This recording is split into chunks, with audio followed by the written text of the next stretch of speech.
Olá, que a graça e a paz do Senhor Jesus esteja com você. É um privilégio estar aqui de volta mais uma vez para juntos meditarmos na palavra de Deus, trazendo aqui o estudo sobre a doutrina das últimas coisas e desta feita falando sobre os gentios na grande tribulação. É a lição de número 12. E o texto áureo está registrado. E Jerusalém será pisada pelos gentios até que os tempos dos gentios se completem. Lucas capítulo 21, 24. A verdade prática diz: os tempos dos gentios se completarão na grande tribulação, porém a igreja não estará na terra nesse período. Então, essa é a nossa esperança, é a esperança da igreja que nesse período dessa grande tribulação, a igreja do Senhor não estará na terra. A leitura bíblica em classe está registrada em Mateus, capítulo 24, do versículo 15 e versículo 21, e também no livro de Daniel, capítulo 2, do verso 40 a 44, e capítulo 7, verso 24 e 25. Mateus 24, verso 15 diz: quando, pois, virdes que a abominação da desolação, de que falou o profeta Daniel, está no lugar santo, quem lê, que entenda. Porque haverá, então, grande aflição, como nunca houve desde o princípio do mundo até agora, nem tampouco haverá jamais. Aí agora vamos para Daniel, capítulo 2, e verso 40. E o quarto reino será forte como ferro, pois como o ferro esmiuça e quebra tudo, como o ferro quebra todas as coisas. Ele esmiuçará e quebrantará. E quanto ao que viste dos pés e dos artérios, em parte de barro, de oleiro e em parte de ferro, isso será um reino dividido. Contudo, haverá nele alguma coisa da firmeza do ferro, pois que viste o ferro misturado com barro de lodo. E como os artérios eram em parte de ferro e em parte de barro, assim por uma parte o reino será forte, por outra será frágil. Quanto ao que viste do ferro misturado com o barro de lodo, misturar-se-ão com semente humana, mas não se ligarão um ao outro, assim como o ferro se não mistura com barro. Mas nos dias desses reis, o Deus do céu levantará um reino que não será jamais destruído, e esse reino não passará a outro povo. Esmiuçará e consumirá todos esses reinos e será estabelecido para sempre. Agora vamos para o capítulo 7 de Daniel. E quanto às 10 pontas daquele mesmo reino se levantarão 10 reis, e depois deles se levantará outro, o qual será diferente dos primeiros, e abaterá a 3 reis, e proferirá palavras contra o Altíssimo, e destruirá os santos do Altíssimo, e cuidará em mudar os tempos e a lei, e eles serão entregues nas suas mãos por um tempo, e tempos, e metade de um tempo. Então nós vemos aqui o cumprimento da palavra de Deus para o povo de Israel e para os gentios que estiverem nesse período aqui da grande tribulação. Então, na lição anterior, estudamos sobre o povo de Israel em relação à grande tribulação. Nesta, estudaremos sobre os gentios, povos não judeus, em relação ao mesmo evento. Os povos gentios têm um papel preponderante na grande tribulação por permissão de Deus, porque fazem parte de um programa divino que há de cumprir-se naquele período. Então, nós vemos aqui no tópico primeiro, os tempos dos gentios, conforme registra ali Lucas, capítulo 21 e 24, que são os tempos dos gentios. O texto de Lucas refere-se a um período especial no qual Jerusalém será pisada pelos gentios. E a duração dos tempos dos gentios, esse período não é o da grande tribulação. Teve seu início quando uma parte de Israel foi levada de sua terra para o cativeiro na Babilônia em 586 a.C., conforme está registrado em 2 Crônica, capítulo 36, do verso 1 a 21, e Daniel, capítulo 1, do verso 1 a 2. E só terminará quando Cristo voltar para governar sobre todo o mundo e assumir o trono de Davi. Lucas, capítulo 1, verso 31 a 32. Então, nós vemos, por exemplo, que quando houve a invasão do povo de Israel, conforme está registrado aqui, nesse ano de 586 a.C., muitos monarcas trouxeram pessoas de outras culturas, de outras etnias, para habitar a região de Israel. Inclusive, isso aconteceu em Samaria. Por isso que havia, na época de Jesus, uma cisma entre o povo de Israel e os samaritanos, porque ali havia uma mistura de raça.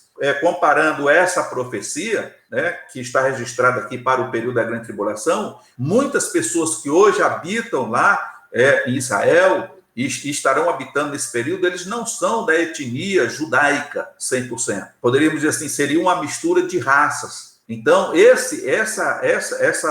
essa questão ela vai perdurar por todo o período da Grande Tribulação. Eles serão perseguidos, também serão perseguidos, até que o Senhor Jesus implante o seu reino na terra. O segundo ponto fala o curso dos tempos dos gentios. Duas revelações paralelas no livro de Daniel nos dão a descrição completa desse período. O primeiro paralelo entre os capítulos 2 e 7 de Daniel. No capítulo 2, a visão foi dada a um rei pagão, que era na época chamado de Nabucodonosor. E no capítulo 7, a visão foi dada a um servo de Deus, o profeta Daniel. Nabucodonosor, Deus revelou o lado político dos reinos gentios, representados na grande estátua. A Daniel, Deus revelou o lado moral e espiritual desses reinos, representado pelos 4 animais. A história política havia sido mostrada a Nabucodonosor, mas a história espiritual foi mostrada a Daniel. Notemos ainda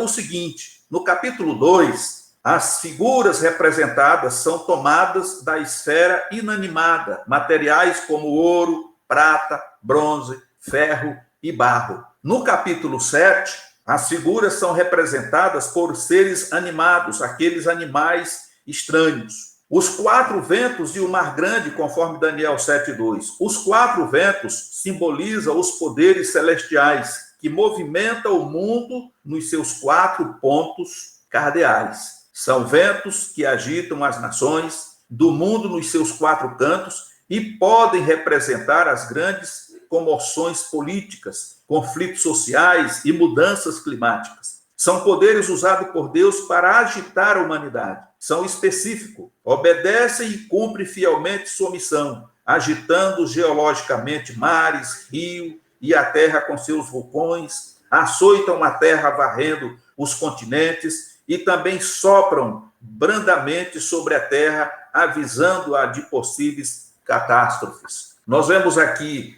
nessas visões, que para Nabucodonosor, Deus mostrou a parte política, a que se referia ao reino físico, ao reino material, o que aconteceria. Para Daniel, o Senhor mostrou o lado espiritual, de como seria, de como se comportaria todos esses movimentos dentro de uma ótica espiritual. E depois, vemos aqui no ponto 2, o Senhor falando, através de Daniel, sobre os 4 ventos e o mar grande. Ou seja, tudo envolve aqui uma permissão de Deus. Deus tem o poder de movimentar todas as coisas, de criar maremotos, de criar tsunami, de fazer com que o vento varra a terra através de furacões, de tornados. Deus tem o controle, fazer com que as placas tectônicas se mudem de lugar. Então, Deus faz isso, né? Então, Deus, em nenhum momento da história, Deus perdeu o controle. Deus está no controle de toda a história da humanidade.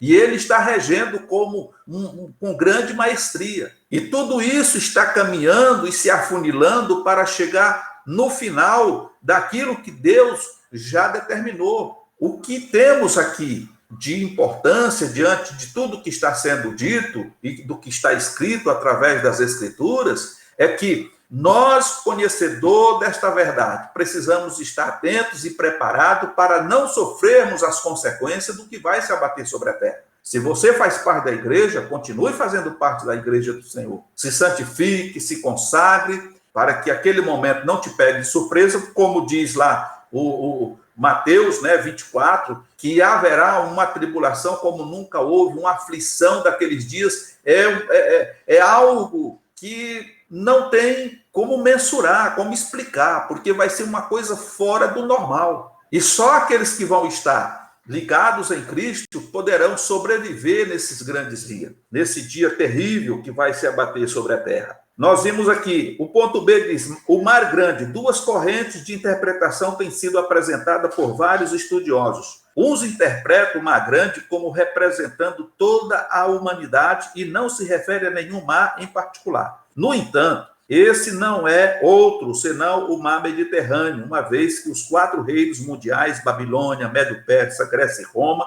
surgem juntos dele. A palavra mar, na linguagem escatológica, sempre representa as nações gentílicas, conforme registra Isaías, no capítulo 17, versículo 12 e 13. O ressurgimento do antigo Império Romano é identificado geograficamente na Bíblia como sendo junto ao Mar Grande, que é o Mediterrâneo. O animal terrível e espantoso de Daniel 7,3, que representa o Império Romano, saía do Mar Grande. Nós vemos aqui a conclusão desse tópico, dando conta de que esse vai ser o tempo dos gentios, que hoje, né, pisa ali as terras de Israel, cumprindo a profecia de Daniel que o povo gentil pisaria a terra de Israel. Israel seria desterrado da sua terra e outras nações gentias ou nações pagãs, pisariam a sua terra. Então nós vamos ver esse povo passando por esse período também, passando por essa provação. O terceiro tópico fala o poder dos gentios, conforme registra Daniel,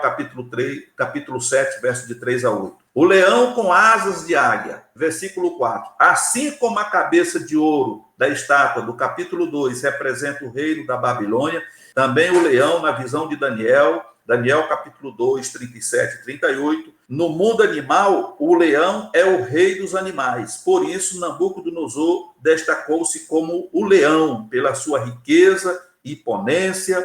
Era um leão com asas de águia. A águia é uma ave solitária e rainha dos ares, e indica conquista em extensão territorial. Daniel, capítulo 7, 4, diz que depois foram-lhe arrancadas as asas, para indicar a queda do poderio desse rei diante do poder de Deus, conforme Daniel, capítulo 4, versículo 24, 25, 32 a 37. Quem já viu o filme de Nabucodonosor, quem já leu a história, quem lê a história bíblica sabe que Nabucodonosor foi um rei muito poderoso. Ele dominou nações, ele subjugou muitas nações. E ele foi grande na terra. Até que um dia, a história conta que ele saiu no alpendre do seu palácio e começou a se vangloriar de tudo quanto ele tinha feito, do que tinha conquistado, como ele era poderoso, como ele era grande. Naquele momento entrou um espírito nele e ele passou agora a viver com os animais, a comer grama, a comer capim, e por um período ele ficou vivendo como um animal. A partir daí nós vemos Daniel sendo revelado, ele tendo as visões, Daniel interpreta o sonho para ele, Daniel tendo as revelações do que já falamos, ele tendo visões sobre a política e sobre a continuidade do reino, como seria, e Daniel tendo as revelações espirituais de como se comportaria todas as coisas dentro daquele futuro que viria. E aí nós vemos agora, ele que era um rei poderoso, né, que voava com asas de águia, que era um leão que dominava tudo e todos, ele agora tem as suas asas quebradas. E a palavra de Deus, ela se cumpre, né? O reino foi dividido, e nós vemos aí que todo aquele poderio, tudo aquilo que ele achava que era permanente, que não ia ter fim, chegou finalmente ao fim. E aí vemos aqui o terceiro tópico falando sobre o leopardo altivo, no versículo 6. Animal indescritível, rapidez, animal de indescritível rapidez que representa o Império Grego, em paralelo com o ventre e as coxas de cobre ou bronze da estátua de Daniel 2:32. Esse leopardo, dada a sua rapidez, conquistou o mundo velozmente, a saber, Alexandre o Grande. O animal tinha 4 asas, Daniel 7:6,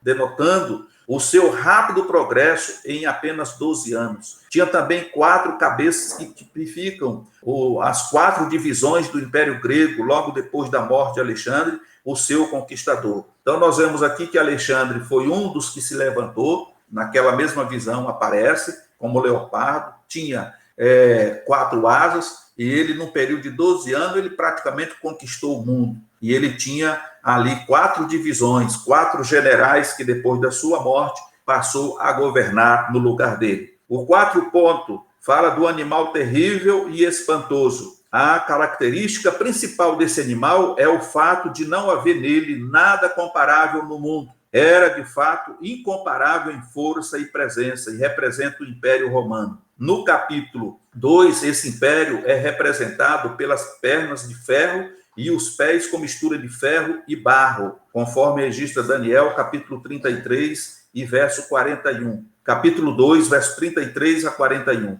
O inimigo se destaca pela força bruta e dureza típica do ferro, metal que o representa. Na história mundial, esses 4 impérios foram fortes e tiveram seu final com o 4º, que foi o romano. Entretanto, a profecia sobre esse último império indica seu ressurgimento no futuro, especialmente no período da grande tribulação. Todos esses reinos passaram, e agora falta esse último, que é o reinado do anticristo, que é o salvador da pátria, vamos dizer assim, que vai aparecer, vai se apresentar no momento mais crítico da humanidade. E ele chega com uma solução fictícia, mas de credibilidade para as nações, porque eles vão acreditar nisso. Isso está previsto para um futuro próximo e sabemos que isto mais cedo ou mais tarde vai estar acontecendo. Há quem se adiante e diga que o anticristo já está entre nós e que todo o cenário já está montado.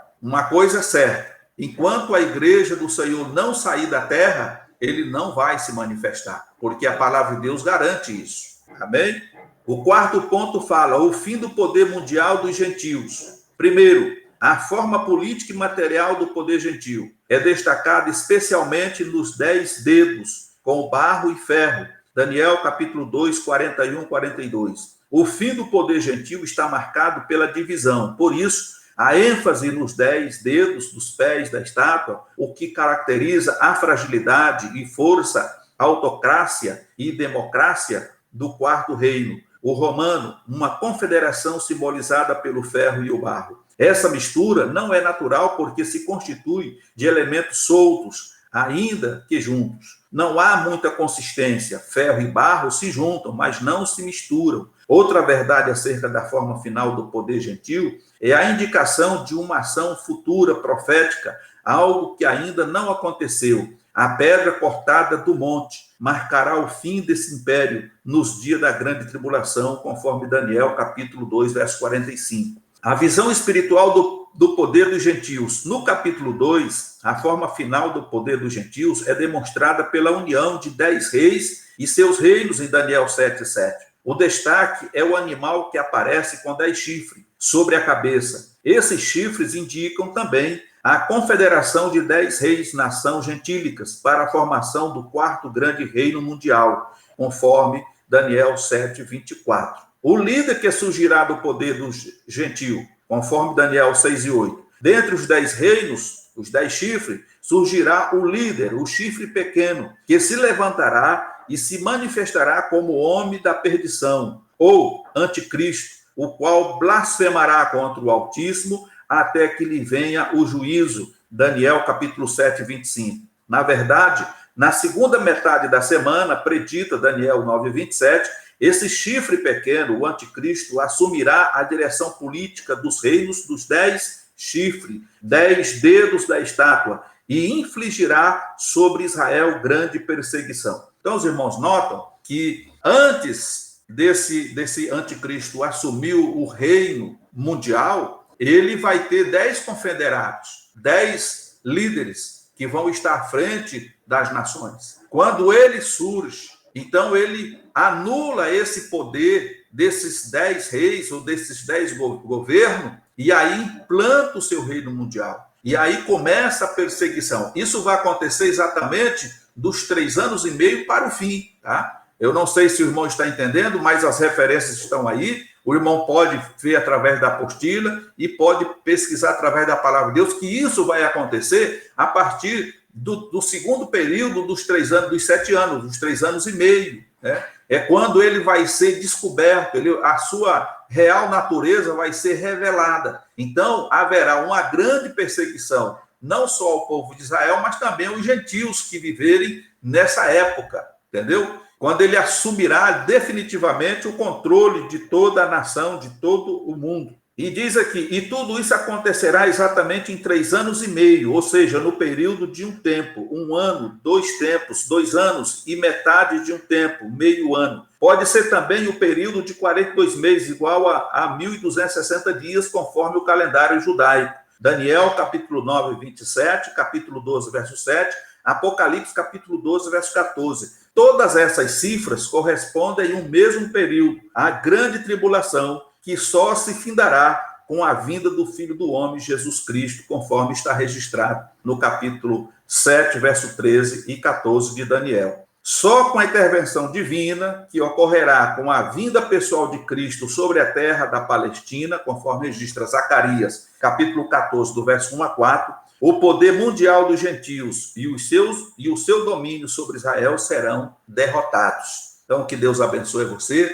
Se você está gostando desses estudos, continue nos acompanhando, se inscreva no canal, deixe o seu like e acione aí, ative o sino de notificações, tá bom? Que Deus abençoe você, que Deus guarde a sua família, que Deus nos preserve desse momento terrível que há de cair ou se abater sobre a terra, e que possamos estar aguardando a volta do Senhor Jesus, vigilantes, vigiando todo dia, 24 horas por dia, porque a qualquer momento a trombeta de Deus soará. Que Deus abençoe.